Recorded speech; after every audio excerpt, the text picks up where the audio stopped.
welcome to Julia Higginbottom from the Yes campaign. I've suddenly spotted you, Julia. Good evening and welcome. Thank you very much for coming along, everybody. I particularly want to thank Cadbury College for facilitating this and collaborating. And welcome to all the students. And it's brilliant to see so many young people here. We hope that we give you something to think about.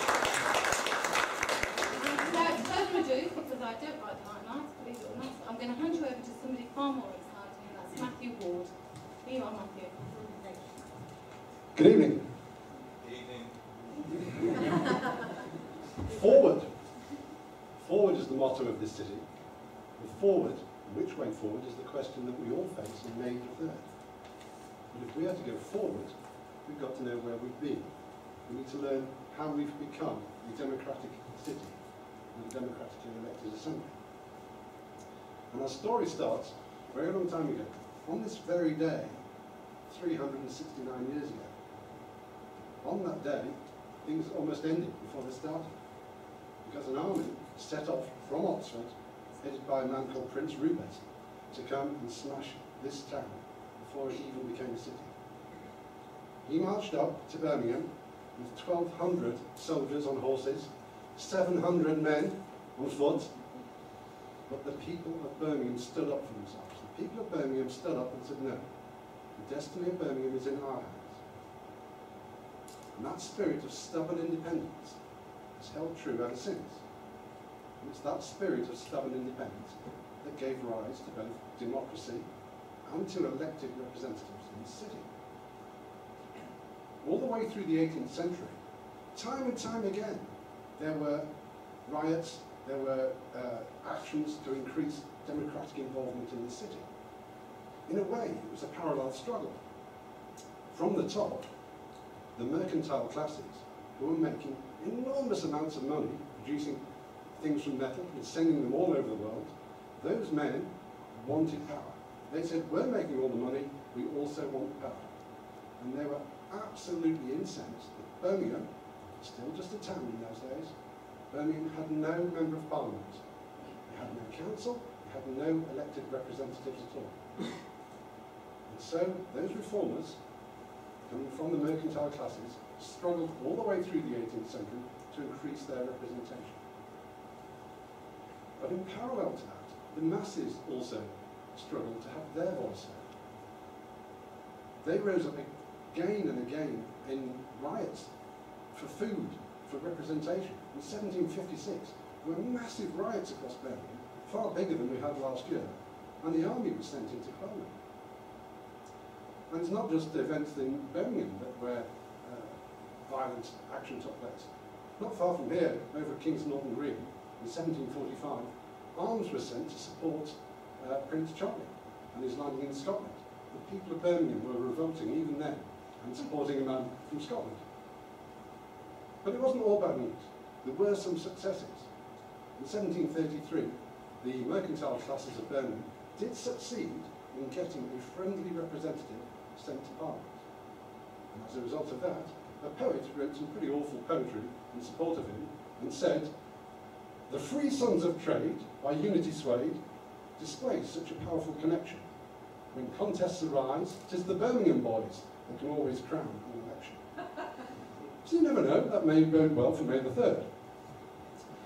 But matters came to a head because no other progress had been made. Birmingham didn't have an MP, it didn't have its own council. And one of the driving forces of that was, my friend just advocated to me, was the think tank of the Industrial Revolution. It was our think tank, it was the Lunar Society. It was the Lunar Society, the men of industry, the men of science, who met in Birmingham at Soho House, who came up with the ideas that drove political and economic reform, not just in Birmingham, but right across the country. And it was their main advocate, a man called Priestley, who spoke up for democratic reform, not just in Birmingham, but across England. But his stance in favour of democratic reform was met with crushing opposition by government command, by the church, by the state. And they whipped up a mob, and in 1791 he was driven out of the city by fire and sword. And that was the end of Mr. Priestley's involvement in democratic reforms in this town. But he planted a seed. And that seed flowered in the early years of the 19th century. And that seed gave birth to the council of today. 200 years ago, this very week in fact, the Luddites marched into Birmingham demanding that their rights be heard. Now, Luddites were industrial workers, the best known for being industrial workers in the north of England, but also here in the Midlands, industrial workers, especially nailers and miners, people who made nails, people who worked at Cadbury College, they marched into Birmingham demanding that their voice be heard. They wanted representation. They wanted an end to extortionate pricing. And incidentally, this was the origins of the term the Black Country. If you ever wondered why it's called the Black Country? These people who came to Birmingham were described as black brethren from Dudley. That is the origin of the phrase the Black Country. It's not quite the origin that Lenny Henry attributes to it, but it's definitely the historical origin. And this spirit that the Luddites planted in Birmingham joined with the spirit of the reformers, the men of industry, the men of science that had succeeded the Lunar Society. They came together in something called the Birmingham Political Union. And this Birmingham Political Union forced change upon the whole country. It created massive pressure. At one meeting, 200,000 people came together in a place called New Old Hill, which is on the edge of Birmingham city centre today. 200,000 people came together demanding change, demanding that the people's voice be heard. And this wasn't just the popular rabble. This was also the men of industry who wanted their economic voice to be heard in the country. It was the middle classes who wanted their thoughts to be heard, and it was the toiling classes who wanted the end to exploitation and wanted their voice to be heard as well. And their pressure was so great that it caused the central government to fall. This was no weakened government. This government was headed by the Duke of Wellington. He'd seen off Birmingham, but the people of Birmingham saw him off in 1831. What Napoleon couldn't do, Brum could do. He saw off the Duke of Wellington. When the Duke of Wellington fell, he was succeeded by Earl Grey, who brought about an incredibly important Act of Parliament for this town, this city. And that was the Great Reform Act. The Great Reform Act changed the political landscape. Out of that Great Reform Act, we finally had MPs of our own. And a sequel to it was the Municipal Reform Act of 1835, where we finally acquired our own directly elected council. Finally, in 1838, Birmingham became its own borough, had an elected council. But there was a great big fly in the ointment. That Reform Act set in stone not just enfranchisement of many people, it immediately disenfranchised every woman in the country. The law stated that women had no place in the electoral process. So it was one step forward and 3 steps back. But we had an elected council. But something we have to bear in mind with the achievement of the elected council through the 19th century, even with great men like Joseph Chamberlain, they acted on a very limited franchise, a very limited mandate. When Chamberlain was elected as mayor in 1873, he wasn't elected by the people. It wasn't a mass vote. It was solely a vote by the council. And that council was composed of 2 flavours of people. Councillors, that we have today, elected by the limited voters of Birmingham, and also a strange creature called an alderman, who might meet on later. Now, alderman is a very old term. It goes all the way back to Saxon times, and it meant elder man in the Saxon days. Strange noises coming from the back. First time English, when I hear. Now, aldermen were odd creatures because they were like senators in the US Senate. But they were elected by the council. And not only were they elected by the council, they were also elected by outgoing aldermen. So right through the 19th century, there was this ridiculous situation where a group of politicians could lose an election, but keep hold of the council because they had the aldermen elected by the outgoing aldermen. What you would call a self-perpetuating oligarchy. Awfully dull Marxist term. So that stayed in place all the way through the 19th century, all the way through the incredible achievements of Joseph Chamberlain, who, like Augustus, came to Birmingham and found it built of brick, and went away leaving it standing in stone, which was, we have to agree, he did an incredible amount of this thing. These aldermen stayed all the way through to the 1970s, when they were finally abolished, and we finally achieved the council are people directly elected by all the people. So that, in 2 minutes, is where we've been. We've gone from a situation where we had no elected representation in this city in the 18th century to a situation where now we have an elected council. So May the 3rd is this question. Forward. Which way forward? But the answer, that's up to you. Hello.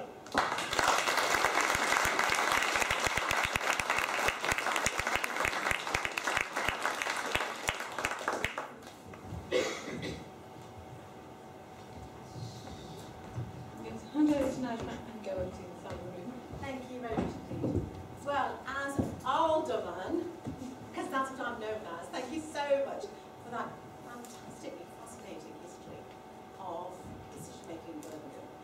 My name is Najma Hafeez. I am known as alderman, and the reason for that, because I see a lot of young people here, you probably think, number one, you're not a man. Number two, what does older mean? Let me explain. Many years ago, when I was very, very young, and I've got people here to vouch for that, millions of years ago, I was elected in Birmingham City Council, and I was a city councillor, and I was chair of education, social services, etc., etc. And when, in Birmingham City Council, when you do service like that, you're given a title, and it's called alderman, or alderman. And it's just like a respect, I think, really, and a lot of key to the city. So I'm very, very proud to be an alderman, although I'm a woman, alderman of Birmingham City Council. And I'm here in front of you. Tonight we're going to chair a debate, following on from what we've heard from the speaker. What are we here for today? Let me tell you. We have here in the city running city councillors and the leader of the council who actually run our city for our needs and services. And what we've got is another new idea to have an elected mayor like we have in London. And the debate today is, why do we want an elected mayor? What is wrong with what we've got already? Some of you may know that what we've got is elected city council with elected councillors and leaders, etc. Why do we need this elected mayor? And so tonight, what we want to do is very simply discuss what is the situation. Why do we want a new service? What have we got at the moment? And why would a new elected mayor for Birmingham be good for us? And it's very as simple as that. And what I have is a panel of people with me. I'm very, very good. We have on this side the No campaign, people who think we should not have an elected mayor, and on this side people who think we should have an elected mayor. And what we want to do is hear both sides of the story. The most important for me is to hear your views. What do you think we should have for our city? You're all living in this city. Inshallah, hopefully you're working for this city. What do we want for our city? So listen to the No campaign and the Yes campaign, and you decide, because on May the 3rd, coming up, the local elections, we're going to have a vote. Do we want an elected mayor for our city or do we not? And you have that vote and you can decide. So before you decide, you can have listen to both the campaign votes. So it gives me great pleasure in introducing my panel. On the Yes campaign, we've got Richard Burton, who's the Member of Parliament for Northfield, who's going to talk to us about why he thinks we should have an elected mayor. We have Sion Simon, who used to be a Member of Parliament here, who's going to also talk about why he's passionate about having an elected mayor, and he's obviously standing for that. On the No side, we've got David Williams, who feels passionately that actually we've got an already existing system which does not need an elected mayor, and we've got Richard Hatcher, who's going to say the same. So our duty today on this lovely day outside, I know can I just say thank you to all of you for coming here tonight, because it's a beautiful day outside, but you've come here because you're so serious about this. We're going to listen to the two debates, and then you decide what you want to do on May the 3rd. So can I please first of all start with Sion Simon, who's going to tell us why he's so passionate about having an elected mayor for Birmingham, and why he thinks as a potential candidate he could do a good job for us as Birmingham citizens.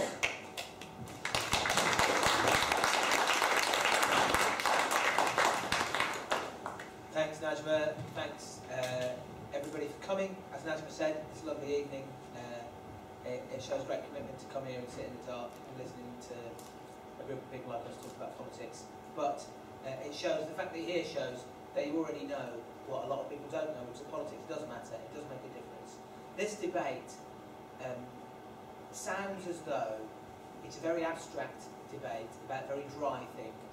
It appears to be about governance, about the powers and the competencies of the way that we run the city council, the way that we organise our services in the city. It sounds very abstract, as though it might not actually have very much to do with the normal lives of normal people. Actually, this is absolutely fundamentally about real politics. If you ask people in Kings Norton, in Shard End, in Scotland Green, are you interested in the governance of the city, and the way the city council is managed, and whether or not we have an elected mayor in the city?